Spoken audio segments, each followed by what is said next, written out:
श्री स्वामी समर्थ. संक्रांतीचा सण हा सौभाग्यवती स्त्रियांसाठी खूपच खास मानला जातो. कारण प्रत्येक स्त्रीला छान असं तयार व्हायला खूप आवडतं. त्यामुळे संक्रांतीचा सण हा महिलांसाठी खूपच मोठा दिवस असतो. आजच्या व्हिडिओमध्ये मी तुम्हाला मकर संक्रांतीच्या दिवशी सौभाग्यवती स्त्रियांनी कोणत्या रंगाची साडी नेसावी, त्याचबरोबर कोणत्या रंगाची साडी चुकून देखील नेसू नये, संक्रांतीसाठी कोणते शुभ रंग आहेत, या दिवशी अनेक स्त्रिया बांगड्या भरतात, तर बांगड्या भरताना कोणत्या रंगाच्या बांगड्या अजिबात घालायच्या नाहीत आणि कोणत्या रंगाच्या आणि कोणत्या प्रकारच्या बांगड्या घालाव्या, कोणत्या रंगाच्या घालाव्या आणि बांगड्या घालण्याचे काय नियम आहेत, अशी बरीचशी माहिती मी तुम्हाला आज या व्हिडिओमधून देणार आहे. तरी त्यासाठी व्हिडिओ शेवटपर्यंत नक्की बघा. यावर्षी म्हणजे 2026मध्ये मकर संक्रांत बुधवार 14 जानेवारी 2026 रोजी साजरी केली जाणार आहे. मराठी पौष महिन्यात जेव्हा सूर्य मकर राशीत प्रवेश करतो तेव्हा हा संक्रांतीचा सण साजरा केला जातो. या दिवसापासून सूर्याचे उत्तरायण सुरू होते, म्हणजे सूर्य हा पूर्वेलाच उगवतो, पण तो उत्तरेकडे थोडासा झुकलेला दिसतो. संक्रांतीपासूनच वातावरणातील थंडी ही हळूहळू कमी होत जाते. तसे संक्रांतीपासून दिवस हा तिळातिळाने मोठा होत जातो. कारण मकर संक्रांतीच्या आधी दिवस लहान होता आणि रात्र ही मोठी होती, पण मकर संक्रांतीनंतर दिवस हा हळूहळू मोठा होत जातो आणि रात्र ही लहान होत जाते. तसेच मकर संक्रांतीला स्नान, दान, धर्म, देवाचे दर्शन, तप यांना विशेष महत्त्व दिलं जातं. या दिवशी पवित्र नद्यांमध्ये स्नान करणं खूप पुण्यकारक मानलं जातं.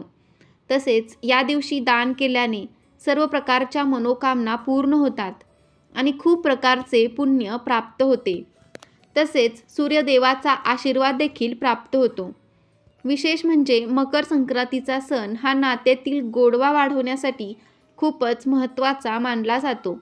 कारण या दिवशी सर्वजण एकमेकांना तिळगुळ घेऊन आनंद व्यक्त करतात. तर अशा प्रकारे या मकर संक्रांतीचं खूपच महत्त्व आहे. पण त्याचबरोबर स्त्रियांसाठी हा सण अतिशय महत्त्वाचा मानला जातो. कारण या सणाला हळदी कुंकवाला विशेष महत्त्व दिलं जातं. त्यामुळे एक सौभाग्यकारक सण म्हटला तरी सुद्धा चालेल. संक्रांतीनिमित्त महिला संक्रांतीपासून ते रथसप्तमीपर्यंत कधीही हळदी कुंकवाचा कार्यक्रम करत असतात. त्यामुळे संक्रांतीचा सण हा महिलांसाठी खूपच महत्त्वाचा मानला जातो. त्यामध्ये स्त्रियांना प्रश्न पडलेला असतो की या दिवशी कोणत्या रंगाची साडी नेसावी किंवा कोणत्या रंगाची साडी नेसू नये, संक्रांतीसाठी कोणते शुभ रंग आहेत. तर आपल्या हिंदू धर्मात प्रत्येक रंगाचं वेगळं आणि अनन्यसाधारण असं महत्त्व आहे. कारण प्रत्येक रंग आपल्याला एक वेगळी ऊर्जा प्रदान करत असतो. काही रंग सकारात्मक शुभदायी लहरी प्रदान करतात आणि काही रंग जे आहेत तर ते अशुभ मानले जातात, नकारात्मकतेचे प्रतीक मानले जातात. पण आपल्या हिंदू धर्मात असे काही 4-5 रंग आहेत की ते खूप शुभ मानले जातात आणि प्रत्येक कार्यासाठी किंवा देवकार्यासाठी सुद्धा हे रंग जे आहेत ते वापरले जातात. त्यामध्ये पहिला रंग आहे तो म्हणजे हिरवा.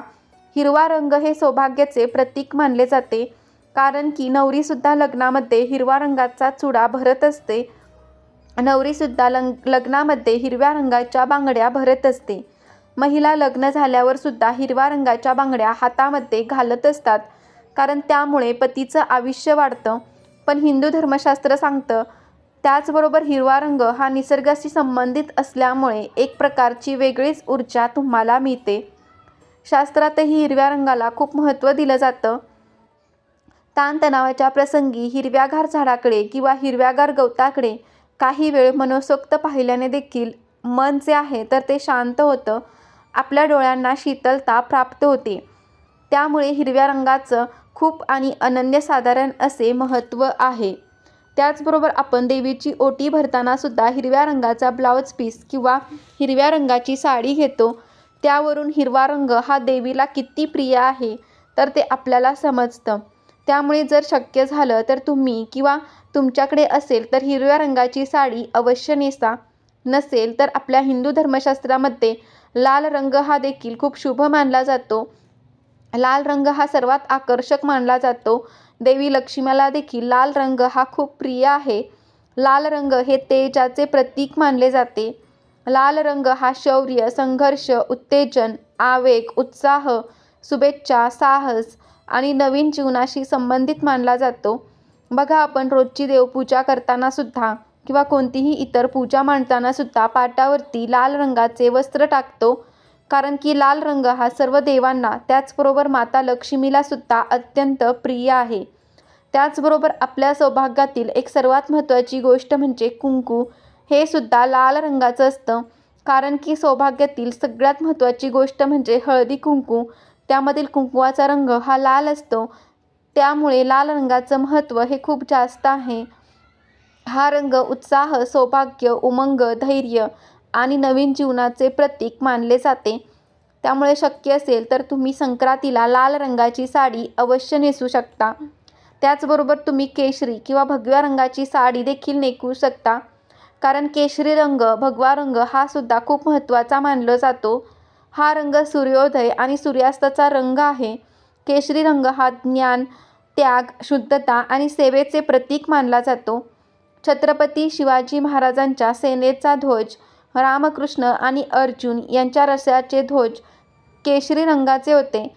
कारण की केशरी रंग हा शौर्य, बलिदान आणि वीरता यांचे प्रतीक मानले जाते.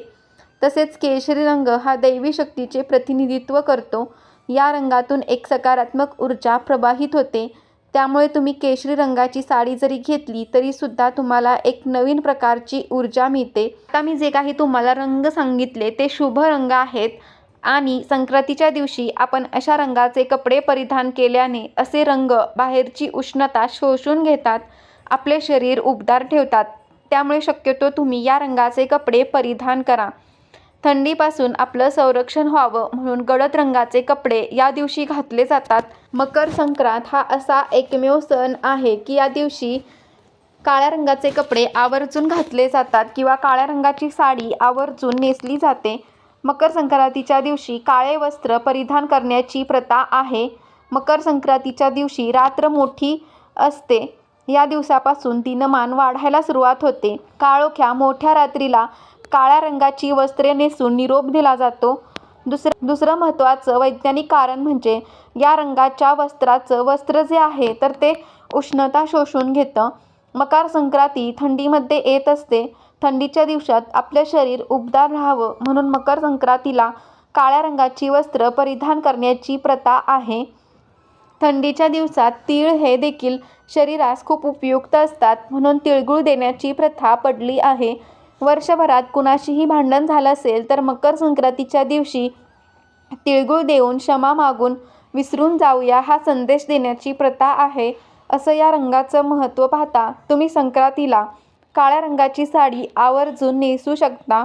काळ्या रंगाचे कपडे काही जण घालू शकता. पण तुम्हाला प्रश्न पडला असेल की या दिवशी कोणत्या रंगाची साडी नेसायची नाही, तर आपल्या हिंदू परंपरेनुसार संक्रांती देवीने ज्या रंगाचं वस्त्र परिधान केलेलं आहे तो रंग आपल्याला वर्ज्य करायचा असतो. दरवर्षी संक्रांती देवी ही वेगवेगळ्या रंगाचे वस्त्र परिधान करत असते आणि ही पद्धत पूर्वीपासून चालत आलेली आहे. यावर्षी म्हणजे 2026ला संक्रांत ही पिवळ्या रंगावर आलेली आहे. त्यामुळे यावर्षी संक्रांतीला आपल्याला पिवळ्या रंगाची साडी चुकून देखील नेसायची नाही. पिवळा रंग हा अशुभ आहे असं अजिबात म्हणणार नाही, पण या संक्रांतीच्या सणापुरतंच आपल्याला संक्रांती देवीनं ज्या रंगाचं वस्त्र परिधान केलेलं असतं त्या रंगाचे कपडे किंवा त्या रंगाची साडी आपल्याला घालायची नसते. त्यामध्ये फक्त पिवळे वस्त्र सांगितलेले आहे. त्यामुळे तुम्ही फक्त पिवळे वस्त्र वर्ज्य करायचं आहे. बाकी इतर पिवळ्या गोष्टी ज्या आहेत त्या तुम्ही वापरू शकता. हळदी कुंकवामधील हळद असेल किंवा सोन्याचे दागिने असतील या गोष्टी तुम्ही वापरू शकता. पिवळे वस्त्र आपल्याला या संक्रांतीला परिधान करायचे नाही. साड्यांबरोबरच संक्रांतीला बांगड्या भरण्याची सुद्धा पद्धत आहे. 16 शृंगारांमध्ये बांगड्यांचा समावेश असतो. त्यामुळे हिंदू धर्मशास्त्रामध्ये बांगड्यांना सुद्धा खूप मोठं महत्त्व आहे. आणि संक्रांत म्हटलं की स्त्रिया छान तयार होतात, साड्या घालतात, ओसायला जातात, हळदी कुंकू करतात, तिळगुळ देतात. त्यामुळे आपल्या हातात काचेच्या 2 का होईना हिरव्या बांगड्या या नक्की असाव्या. शक्यतो तुम्ही काचेच्याच बांगड्या घालण्याचा प्रयत्न करा आणि त्यातल्या त्यात हिरव्या रंगाच्या बांगड्या घातल्या तर उत्तम राहील. कारण की हिरवा रंग हा शुभ आणि सौभाग्य प्राप्तीचं प्रतीक मानला जातो. हिरव्या रंगाच्या बांगड्या घातल्यामुळे त्यांच्या पतीचं आयुष्य वाढतं असं म्हणतात.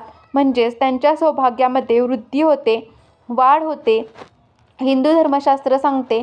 त्यामुळे तुम्ही शक्यतो काचेच्या पण हिरव्या रंगाच्या बांगड्या नक्की घाला.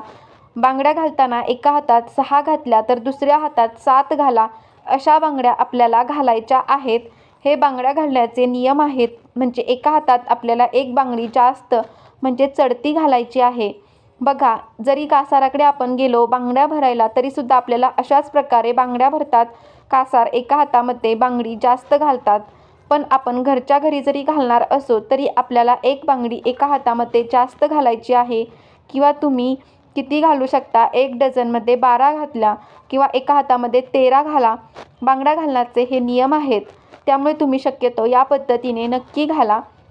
बांगड्या घालत असताना मेटलच्या किंवा प्लास्टिकच्या बांगड्या चुकून देखील वापरू नये. बांगड्या घालत असताना पिचक्या बांगड्या हातामध्ये चुकून देखील ठेवू नये. तर तुम्हाला हा व्हिडिओ कसा वाटला कमेंटमध्ये नक्की सांगा. व्हिडिओ आवडला असेल तर व्हिडिओला लाईक करायला विसरू नका. श्री स्वामी समर्थ. जय जय स्वामी समर्थ. श्री गुरुदेव दत्त.